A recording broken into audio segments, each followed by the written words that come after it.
Hi, this is Tiffany Chinori. Welcome back to my channel. Today I'm going to be sharing with you 3 things to avoid if you're declining a job offer. So working in talent acquisition, I understand there will be times where you'll have to decline an offer. It's not the right fit for you. You're not interested in moving forward. I get that. But it's all about how you actually communicate and decline that job offer. So the first thing that I want to kind of discuss with you is making sure you don't ghost the offer. So that means you got the offer and then you never communicate anything. You don't follow up with the recruiter, the hiring manager to tell them that you're declining or accepting the offer. You just do nothing. And there is this Disney song, it's a small world after all. And you want to make sure that you are ending these relationships especially these professional relationships, and you want to make sure that you are being professional at all times and being mindful as far as how you end them, because you never know who knows who. And so you want to be mindful as far as like how you show up, and that also includes with communicating that you're not interested in the offer. And I feel that you can decline things. No, we understand, especially in talent acquisition, that some opportunities aren't for you and they're not the best fit.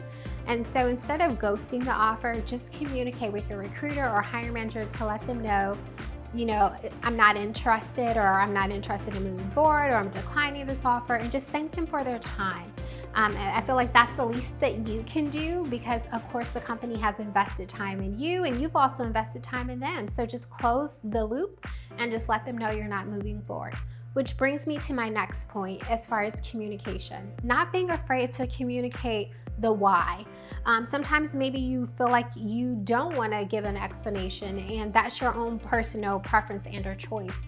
But if you're deciding between declining an offer or not, and there are some things that you haven't communicated with the recruiter or the hiring manager, how will you ever know if maybe they would have met, or if they would have provided that or updated your offer to include those benefits that you were seeking? And so don't be afraid to communicate with your recruiter or the hiring team in regards to the concerns about the offers. Now, yes, there are some offers, they're not negotiable.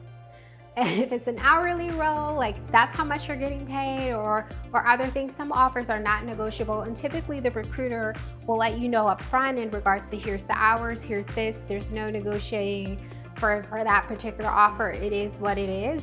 But in situations where you know that there possibly might be room, make sure that you're doing your research, that you have all of the information to kind of go back, have a conversation with them about the offer or things that you're looking to change within the offer.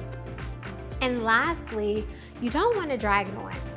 So you know that you're not interested in accepting the offer, and you've far exceeded the time that they provided for you to make a decision.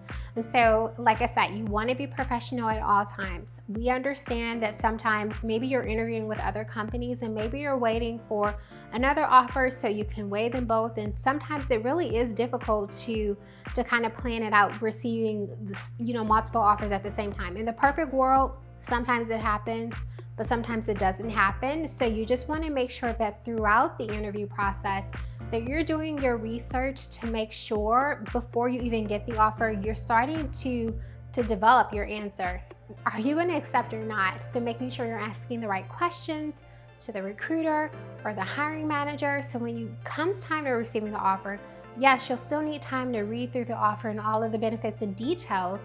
But based on the work that you've done throughout the interview process, you already have most of your questions answered. And so that way, if you do need to go back and have a conversation with the recruiter or negotiate something, you can.